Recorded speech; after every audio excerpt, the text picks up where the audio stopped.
कराची साहिल समुंदर के किनारे आबाद है, तो इसमें इन मैंग्रोव्स का होना, इसको सेव करना, जो बच गए हैं उसको महफूज करना बहुत ज़रूरी। तो ये जो ये पूरा माहौल है, ये सब कुछ, ये जो हमारे साथियों ने कई दिनों से मेहनत करके ये सारा सब कुछ सजाया है सारी, तो सबसे पहले तो उनको बहुत बहुत मुबारकबाद, उनको शाबाश सारे साथियों को जिन्होंने सारी मेहनत की कि आपको यहाँ लाने में, आपको ये सारा पंडाल सजाने में, आपको ये सब कुछ, जो आप हद निगाह दूर दूर तक आपको ये तमाम ये सारा एक माहौल नज़र आ रहा है, डिसिप्लिन माहौल नज़र आ रहा है, झंडे लगे हुए हैं, पौधे लगाने के लिए हज़ारों कारकुनान उन जगहों पर खड़े हैं। ये एक ऐसा नमूना है, एक ऐसी डेमोस्ट्रेशन है कि जो न कि सिर्फ ये पौधे लगाने की बात है कि हम ये पौधे लगाएंगे, इनको सिक्योर करने की बात है, जो लगे हुए हैं उनको उनके ऊपर तवज्जो दिलाने की बात है, बल्कि ये पूरा मैसेज है तमाम पाकिस्तान को, पाकिस्तानियों को,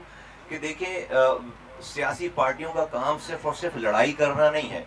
सियासी पार्टियों का काम सिर्फ और सिर्फ इलेक्शन में जो है वो इलेक्शन लड़ना और जीतना और हारना और प्रेस कॉन्फ्रेंसेस करके चोर कहना, डाकू कहना और लोगों के खिलाफ बात करना ही नहीं है। सियासी पार्टियां तो अच्छे काम करने की नर्सरीज होनी चाहिए। एमक्यूएम ने हमेशा अपना इस खासे को, इस बात को हमेशा सुप्रीम रखा है, ऊपर रखा है। आज बहुत सारे मौके हैं पाकिस्तान में अपनी सियासत को चमकाने के लिए, अपनी बात को बढ़ाने के लिए, लेकिन इस घुटन के माहौल में भी अगर एमक्यूएम ये कर रही है, एमक्यूएम बगैर रिसोर्सेज के और अपने कारकुनों की जो है वो जमा मर्दी, उनकी इंथुजियाज्म, उनके जो जज्बे से एक काम अगर कर सकती है, तो बहुत सारे पार्टीज हैं जो कि खुद को एमक्यूएम से बहुत बड़ा क्लेम करती हैं, तो उनको तो इससे बहुत ज्यादा करना चाहिए और वो तो इससे बहुत ज्यादा कर सकते हैं। उनके पास रिसोर्सेज हैं, उनके पास पैसे हैं, उनके पास पता नहीं कारकुनान और जज्बात हम जैसे हो ना हो, लेकिन जज्बात तो डेवलप किए जा सकते हैं। जज्बात तो आप नेगेटिविटी को छोड़कर पॉजिटिविटी में आ सकते हैं जब आपकी नीयत हो जाए, जब आप चाहें। तो ये एक बहुत बड़ा नमूना है पूरे पाकिस्तान के लिए। हमने एक सक्सेस मॉडल क्रिएट करके आपके सामने रखा है, आप इसको पूरे पाकिस्तान में रेप्लिकेट कीजिए और ये एक आज के प्रोग्राम का मैसेज है। मैं इस प्रोग्राम से की मुनासबत से और हट कर थोड़ा सा, अगर आपके कुछ गुजार चंद, चूँकि यहाँ मीडिया है, पाकिस्तान के लोग हमारी बात सुन रहे हैं, तो ये तो हो गई मैंग्रोव्स के हवाले से बात और सारी चीज़ें। कुछ अगर पाकिस्तान में ये जो शजरकारी मुहिम है और ये आलूदा माहौल को बेहतर करने की बात है, तो आलूदा सियासी माहौल भी है हमारे यहाँ। आलूदा सियासी माहौल के हवाले से भी जो दो चार बातें आपके सामने गोशगुजार करना चाहता हूँ। एक तो मैं पीएमएल बहुत अदब के साथ पीएमएल-एन की हुकूमत को मुखातिब करके कहना चाहता हूँ कि बल्कि उससे पहले आपसे एक बात कह दूं कि अभी कल अखबार में खबर छपी है कि कोटा सिस्टम 20 सालों के लिए मजीद और लागू किया जा रहा है। कल अखबार में खबर छपी है, कोटा सिस्टम मजीद 20 सालों के लिए लागू किया जा रहा है। कोटा सिस्टम का बैकग्राउंड क्या था? जब 50 साल पहले लागू हुआ था, उसका बैकग्राउंड ये था कि शहरी लोग तो चूंकि ज़्यादा पढ़ने लिखने की अपॉर्चुनिटीज़ होती हैं, तो अगर गाँव के लोगों और देही इलाकों को अगर आप उनका कोटा नहीं रखेंगे तो वो शहर के से मुकाबला नहीं कर पाएंगे, तो उनको ये हिस्सा देना बहुत ज़रूरी है। और ये थी बात कि 40 सालों में हम देही इलाके के लोगों को इतना डेवलप करेंगे कि वो शहरी इलाके के लोगों से मुकाबला करने के काबिल हो जाएं। तो 70 साल तो हो गए इस वाली बात को, तो वो तो कुछ भी नहीं हुआ, बल्कि जो शहर थे वो भी गांव बनते चले जा रहे हैं आपके समझ से। तो आप जब 70 सालों में ये नहीं कर सके कि देहातों को शहर के बराबर कर सकें, तो आप आज 20 साल का कोटा और लगाकर क्या कर लेंगे? आप क्या कर लेंगे? और तबाही बर्बादी फैलाएंगे। हम इसे रिजेक्ट करते हैं, एमक्यूएम इसे रिजेक्ट करती है, इस वाली बात को हम नहीं मानेंगे।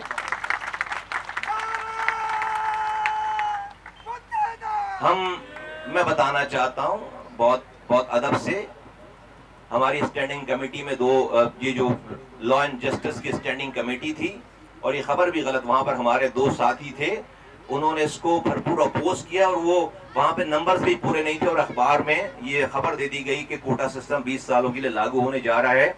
एमक्यूएम किसी सूरत में ये नहीं मानेगी। और आज मैं पहली दफा पब्लिकली, कमरों से बाहर निकलकर पब्लिकली मैं अपनी पीएमएलएन की हुकूमत से चंद गुजारिशात कर दूं। हम कमरों में तो करते रहे, लेकिन उसका नुकसान ये है कि हमारे लोग हमसे सवाल कर रहे हैं आज कि भाई आप हुकूमत में हैं तो आप क्या ले रहे हैं, क्या बात कर रहे हैं हमारे लिए, क्योंकि हम पब्लिकली तो बात कर नहीं रहे। हम तो कमरों में जाकर, जहां जब वजीर आजम से मिलते हैं, वजीरों से मिलते हैं, हुकूमत के लोगों से मिलते हैं, तो उनसे गुजारिशात करते हैं। वो बात हम आकर बाहर तो बता नहीं रहे। तो हम पर ही, हमारे लोगों को, और वो देखते हैं, लोग देख रहे हैं, हमारे वोटर्स, हमारे कारकुनान, हमारे सपोर्टर्स देख रहे हैं कि जिनके पास जो दूसरी पार्टीज हैं, मुझे उनसे कोई गिला नहीं, उनका कोई कसूर नहीं है। हुकूमत वक्त के लोग उनके पास जो है वो उनका बस नहीं चल रहा कि वो सुबह का नाश्ता भी उनके पास करें, दोपहर का खाना भी उनके पास करें और रात का खाना खाकर वहीं सो जाएं, वहां से वापिस भी ना आए। तो हम, और वो इतनी ज्यादा जो है वो इज्जत है, एहतराम है और प्रोटोकॉल है और तमाम चीजें, तो हम पर भी पब्लिक का बहुत प्रेशर है, हमारे कारकुनान का भी बहुत प्रेशर। इसलिए मैं चंद गुजारिशात पब्लिकली अपने पीएमएलएन के हुक्मरानों से मैं कर दूं। देखिए, मैं पीएमएलएन की हुकूमत को मुखातिब करके कहना चाहता हूं कि हमने इलेक्शन से 4 महीने पहले अनकंडीशनली जाकर आपके साथ लाहौर में ये तय कर ली बात कि कम वोट में कुछ भी होगा, हम पीएमएलएन के साथ खड़े as a good gesture. Politically लोगों ने हमें ये बात समझाई, कही भी उस वक्त, कि पॉलिटिकली जो है वो लोग बार्गेनिंग करते हैं, लोग सौदेबाजी करते हैं, आप भी सौदेबाजी करें। हमने सौदेबाजी नहीं की, हमने पीएमएलएन के साथ जो है उनका साथ देने का ना कि सिर्फ इरादा किया। इलेक्शन से पहले इलेक्शंस हुए, हमारे पास नंबर्स आए और हम अनकंडीशनल पीएमएलएन की हुकूमत के साथ जाकर खड़े हो गए। लेकिन बहुत अफसोस से मुझे आज ये कहना पड़ रहा है कि इन 8 महीनों में आपने हमारे साथ वो बर्ताव नहीं किया जिसके हम हकदार थे। आपने हमें वो रेस्पेक्ट नहीं दी, हमारी बातों को उस तरह से नहीं समझे और हमें वो, हमारे लोगों के उस तरह से मसाइल हल होने की तरफ कोई बात नहीं हुई है जिसके हम और हमारा मैंडेट हकदार था है।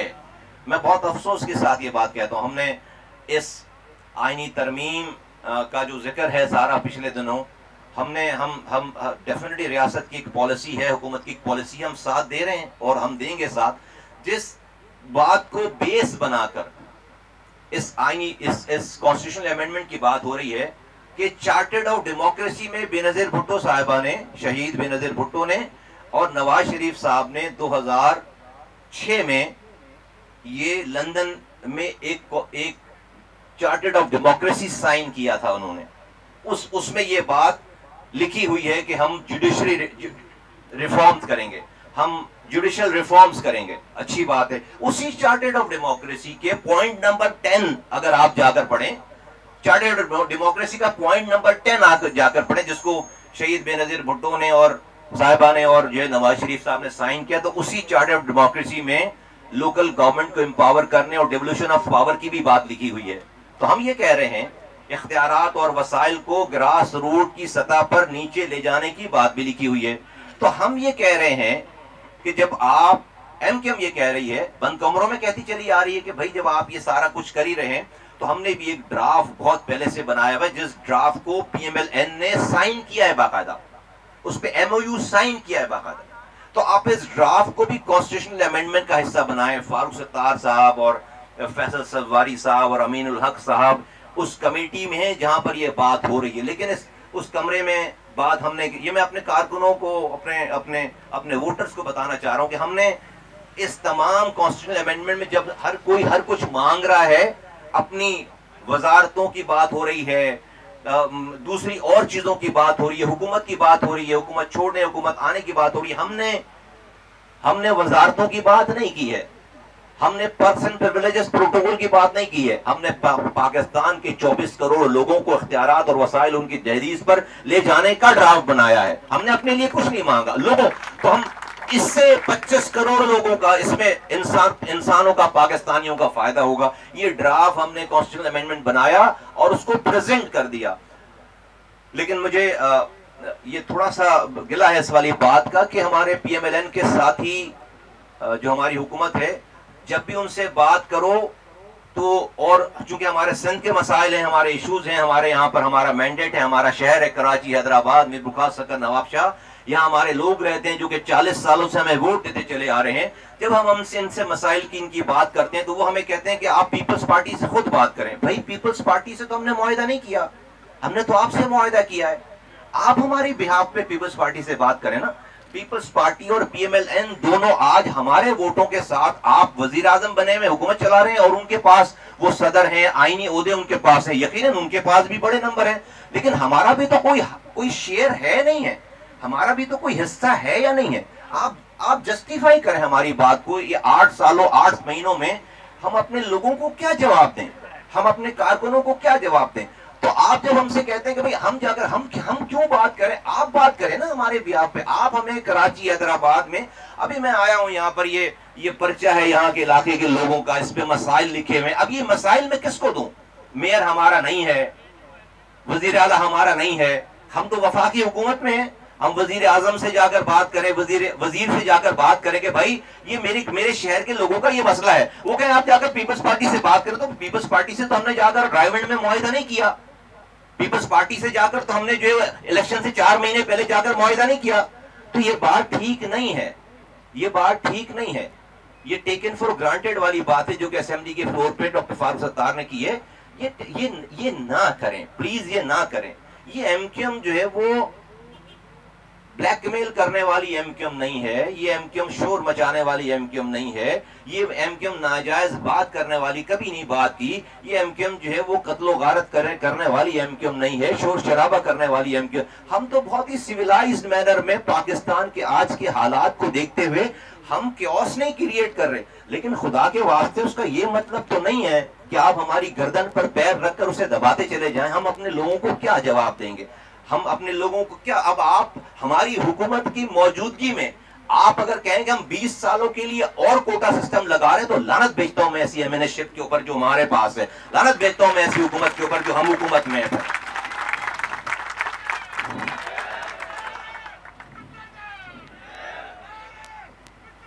ये ठीक नहीं है, ये ठीक नहीं है। तो बराए मेहरबानी, ये बात अब तक जो है वो कमरे में हो रही थी, लेकिन उसका हमें नुकसान हुआ है, सारा हो रहा है। लोग टीवी पे देखते हैं, सोशल मीडिया पे देखते हैं, हमसे सवाल करते हैं कि भाई आप क्या कर रहे हैं। हम तो कर रहे हैं, लोगों से बात कर रहे हैं कमरे के अंदर, लेकिन चूंकि ये बाहर बात नहीं, हमसे लोग सवाल करते हैं।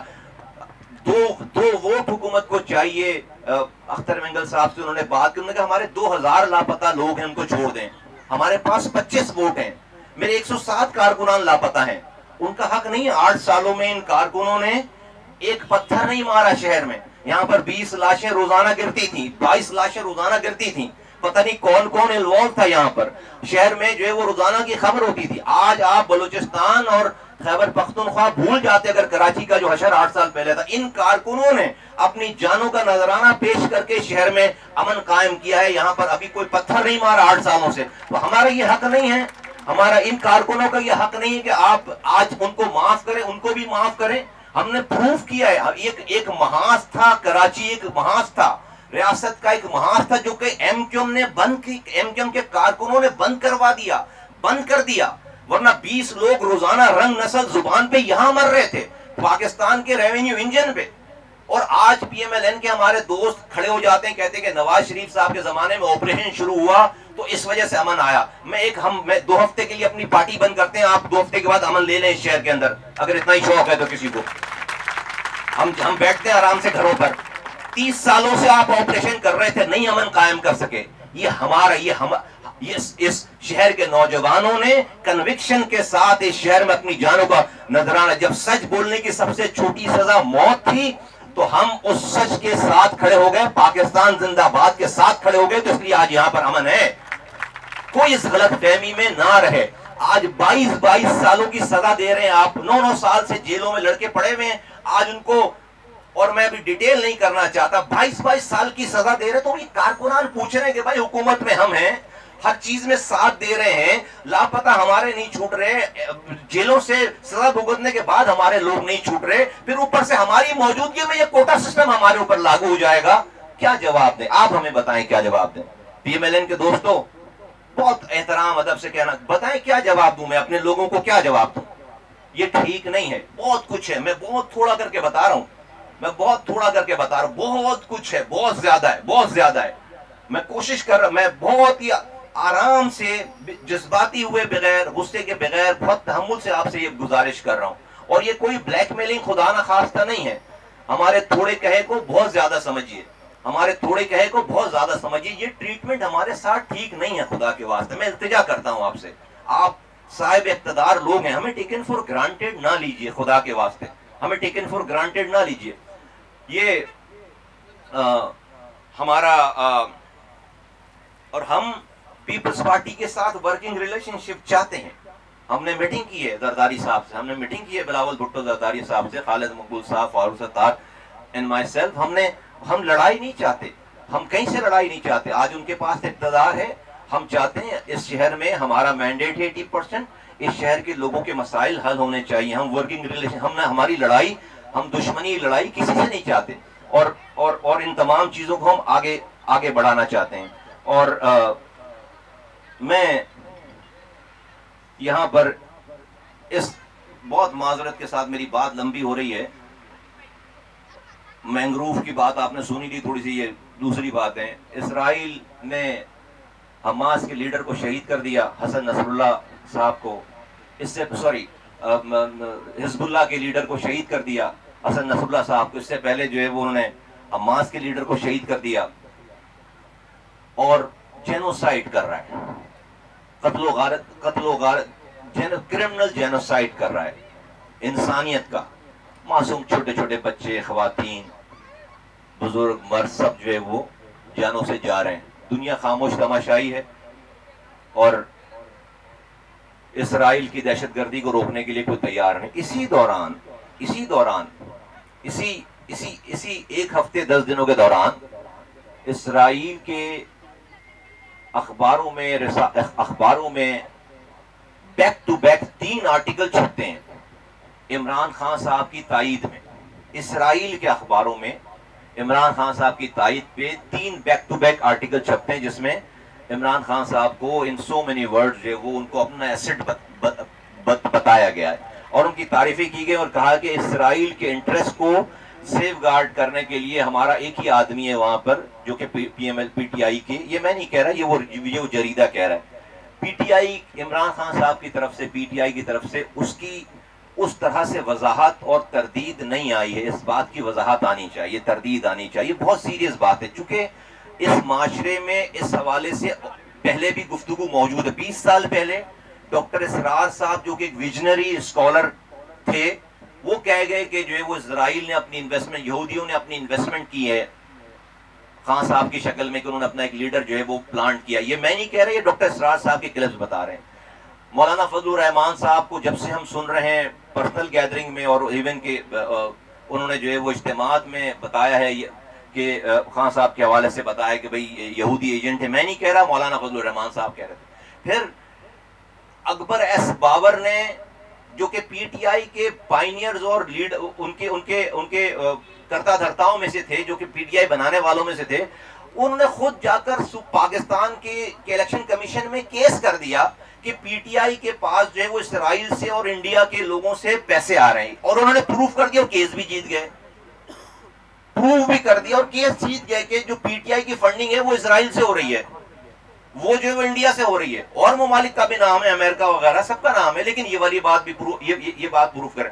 मैं सिर्फ एक लम्हे के लिए नौजवानों को मुखातिब करके पाकिस्तान से कहना चाहता हूं, अगर किसी और पार्टी के किसी लीडर के बारे में आर्टिकल तो दूर की बात है, किसी लीडर का इल्जाम लगाना तो दूर की बात है, किसी फंडिंग तो दूर की बात है, कोई एक जुमला भी आ जाता किसी इसराइल रिलेटेड आदमी से, और इसी तरह से आप देखें कि इमरान खान साहब की जो फैमिली है, जो उनका ससुराल है, पाकिस्तान निजात जो है वो एक मेयर का इलेक्शन, एक ब्रिटिश पाकिस्तानी ने इलेक्शन में हिस्सा लिया मेयर के इलेक्शन का, लंदन के मेयर का, उनके उसके अगेंस्ट जो मेयर का इलेक्शन लड़ रहे थे वो गोल्डस्मिथ के साहबजादे वो लड़ रहे थे। इमरान खान साहब उसकी कैंपेन, जो कि यहूदी है, उस मुसलमान के अगेंस्ट इमरान खान साहब उसकी कैंपेन चलाने लंदन गए और बाकायदा फुल फ्लेजेड उसकी कैंपेन चलाई है।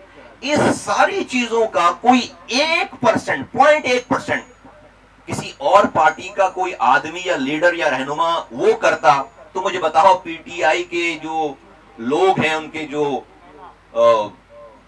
ये जो कीबोर्ड वॉरियर्स हैं, उनके जो वी लॉगर्स हैं दुनिया भर के, वो उसको कहां ले जाकर मारते, उसको कितना बड़ा यहूदी बना देते, उसके खानदान को जो है वो मुल्क दुश्मन, इस्लाम दुश्मन और इंसान दुश्मन पता नहीं क्या कुछ कर चुके होते। एक लम्हे के लिए सोचो, सिर्फ एक लम्हे के लिए सोचो।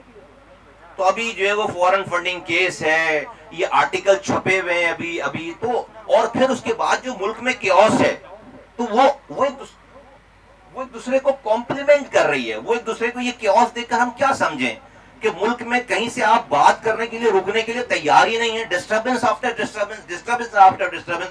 तो मैं कोई इल्जाम नहीं लगा रहा, ये जो बातें ऑलरेडी हो चुकी हैं जो कि मुस्तनद हैं, इस पर पीटीआई को वाज़े मौक़िफ़ इख्तियार करना चाहिए ताकि जो है वो सियासत में कोई कंफ्यूजन ना हो। ये बहुत बड़े बड़े सवालात हैं जिसका पीटीआई को उनके कायद को इसका जवाब देना चाहिए। एसआई अभी पिछले दिनों यहाँ 2 दिन पहले मुझे बहुत खुशी है कि आर्मी चीफ यहाँ आए थे कराची में, बिजनेस कम्युनिटी से उन्होंने खिताब किया है और कुछ चीजें जो है वो पब्लिक हुई हैं, अखबारों में छपी हैं। हमें तो नहीं पता अंदर क्या बात हुई, लेकिन जो छपी है उसमें कुछ चीजें बड़ी खुश आइंद हैं। और उस बात को पढ़कर देखकर ये लगा कि अगर किसी नफ्स पर हाथ है किसी का, तो आर्मी चीफ ने उन तमाम इश्यूज को टच किया है जिससे पता चलता है कि मसाइल की नफ्स पर उनका हाथ है। एक सिर्फ बात मेंशन करूं कि जो बात बाहर आई कि उनको ये रियलाइजेशन है, उन्होंने कहा है कि पाकिस्तान के जो सूबे हैं वो अपने साइजेस से बहुत ज्यादा बढ़ गए हैं। पाकिस्तान के जो सूबे हैं वो अपने साइजेस से बहुत ज्यादा बढ़ गए हैं, अनमैनेजेबल हो गए हैं। ये ठीक बात है, यही बात है। पाकिस्तान का निजाम इस अरेंजमेंट के साथ, इस बड़े सूबे के अरेंजमेंट के साथ नहीं चल सकता। तो हम इस बात की तायीद करते हैं, जिससे इस बात से मुझे तकवीयत मिलती है कि उनको रियल प्रॉब्लम्स का पता है। तो इस पाकिस्तान की हुकूमत की हम सपोर्ट करना चाहते हैं, अब तक की है। ये गिले हम आप रिकॉर्ड पे लाना चाहते हैं, बता रहे हैं कि हमें इस तरह से ट्रीट ना करें। आपको कोई ये मना नहीं कर रहा कि आप हमसे बात करें और हमारी बात भी सुने, आपको कोई ये मना नहीं कर रही। आपने अपनी तरफ से जो हमें वो घर जैसा माहौल दे रखा है, तो भाई घर जैसा माहौल हमें ना दो। ये ठीक नहीं है, ये वाली बात हम आपको भी उर्दू में समझा रहे हैं, आराम से बता रहे हैं कि हमसे ये वाला माहौल जो है वो ये ना करें, ये ना करें और ठीक करें इन तमाम इस एटीट्यूड को। और हमें लोगों को जवाब देना है, हमें लोगों को जवाब देना है और लोगों के लिए जो है वो, और आप बहुत कुछ कर सकते हैं और आप कर रहे हैं। ये तो बिल्कुल एक्सेप्टेबल नहीं है कि आप हमारी मौजूदगी में आप कहें कि 20 सालों के लिए कोटा सिस्टम जो है वो और लग जाएगा। मैं सिर्फ आखिरी बात करके खत्म करता हूँ, याद दिलाने के लिए कि किसी को अगर ये गुमान है कि ये एमएनएशिप हमारे लिए बहुत बड़ी चीज है, तो मैं सिर्फ याद दिला दूं कि 2013 में हम वो लोग हैं कि जो सेनेटरशिप छोड़कर चले गए, फिर जब यहां पर सच बोलने की सबसे छोटी सजा मौत थी 2016 में, तो हम आकर खड़े हो गए यहां पर और एक लफ्ज से भी आगे पीछे नहीं हुए। जब सच बोलने की सबसे छोटी सजा मौत थी, 9-0 खुला हुआ था, 14 सालों से गवर्नर बैठा हुआ था। उसके बाद ये तमाम आज जो हमारे पास ये एमएनएशिप है, ये हमारी जूतियों की नोक पर है, ये हमारी जूतियों की नोक पर है। कोई अगर ये हमारी रोजी रोटी नहीं है, ये हमारी रोजी रोटी नहीं है। पहले भी जो कुछ किया कौम के लिए, लोगों के लिए, इंसानों के लिए, अपने लोगों के लिए दुश्मनियां लिए, वरना हमारी किसी से जाती लड़ाई नहीं थी। ये लोग बैठे में इनकी किसी से जाती लड़ाई नहीं थी, लोगों के लिए इज्तिमाई फायदा, किसी से कुछ जाती लड़ाई नहीं थी। तो इतनी बड़ी बड़ी जंगें कर ली, ये मैंने क्या, ये मेरी रोजी रोटी नहीं, हमारी रोजी रोटी नहीं है। सेकंड लगेंगे इसको छोड़ने में। तो अगर हम अपने लोगों को सर्व नहीं कर सकते, उनके हुकूक का तहफ़्फ़ुज़ नहीं कर सकते, उनको उनके मसाइल में अगर हल नहीं कर सकते, तो कमी नहीं ला सकते, तो हमें रहने का कोई हक नहीं है। लात मारेंगे इस एमएनएशिप को। तो कोई इस गुमान में ना रहे कि हम एमएनए बन गए तो 5 साल के बाद ही बात होगी, बड़े मजे कर रहे हैं। कोई मजे, हम ये रोजी रोटी नहीं है हमारी।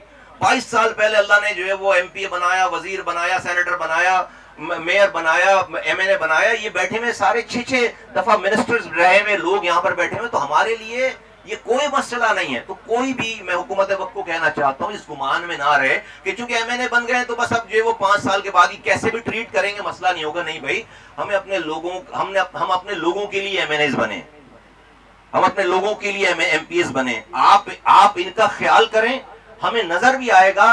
ख्याल करते हुए आप देखेंगे जेन्युइनली हम अपनी जान, एमएनएशिप क्या चीज, हम आपके लिए जान देंगे। लेकिन अगर आप समझें कि आप हमें एमएनए बनाकर जो है वो आप समझ रहे हैं कि आप बस सारे मसले आपने हमारे लोगों के हल कर दिए, ये एक्सेप्टेबल नहीं है। हम जूती की नोक पर रखते हैं। 2 सेकंड लगेंगे एमएनएशिप का फैसला करने के लिए, हमें 2 मिनट लगेंगे। कका विलेज के लोगों, देखो ये सारे मसाइल मुझे पता है, ये मुझे सारी चीजें डिटेल आपने मुझे दी हैं, हमारे पास आ गई हैं। हम अपनी पूरी कोशिश करेंगे। ऑर्डर देने के इख्तियारात नहीं है मेरे पास। आज हमारे पास, एमक्यूएम के पास इस सूबे शहर में ऑर्डर देने के, हुक्म देने के इख्तियारात, जब हुक्म देने के इख्तियारात थे तो इस तरफ के रहने वालों याद करो कि समुंदरों में पानी की लाइन डालकर बाबा आइलैंड, स्वालियाबाद, शमशपीर पे 300 सालों से आबादी रही है। समुंदर में, इसी समुंदर में पानी की लाइन डालकर जजीरों के अंदर पानी पहुंचाया माओ बहनों को, जो कि 300 सालों से जाकर इसी तरह से पानी बाहर से लेकर आ रहे थे। आज आपको पता है कि जब ऑर्डर देने के इख्तियारात थे और एमक्यूएम का मेयर था, तो इसी हॉक्सपे से लेकर मुबारक विलेज 72 किलोमीटर के सारी आर्टरी को जो वो 62 गोठों को एक साथ जोड़ा, डैम बनाए, स्कूल बनाए और यहां तो वहां पर नौकरियां दी। तो जो कर सकते थे जो है वो जब ऑर्डर देने के इख्तियारात थे जब किए। आज हमारे पास ऑर्डर देने के इख्तियारात नहीं, इसलिए मैं आपसे वादा नहीं करता। लेकिन हाँ, आपके सामने मैंने आवाज लगाई है, आपके सामने मैंने आवाज लगाई है। उम्मीद है कि हमारे इस थोड़े कहे हुए को बहुत ज्यादा समझकर पीएमएलएन की हुकूमत वक्त जो है ना वो अपना किबला दुरुस्त करे और हमसे ट्रीटमेंट में थोड़ा सा एहतियात करे, उसको ठीक करे। और बस मैं इतना ही कहना चाहता हूँ। मैं इसको माहौल को नहीं खराब करना चाहता, मैं इतना ही कहना चाहता हूँ। हमारे पास जो है वो बहुत ज्यादा समझाने के लिए, बताने के लिए, तसल्ली देने के लिए अपने लोगों के पास नहीं है। और अगर जब पानी सर से गुजर जाएगा तो फिर हमसे फिर गिला ना करें। आप हजरात का बहुत बहुत शुक्रिया। पाकिस्तान जिंदाबाद, पाकिस्तान पाइंदाबाद, एमक्यूएम पाइंदाबाद। जो साथी जो है वो जिन्होंने इस मैंग्रोव ड्राइव में अपना रोल प्ले किया, उन सबको शाबाश और मुबारकबाद। बहुत शुक्रिया।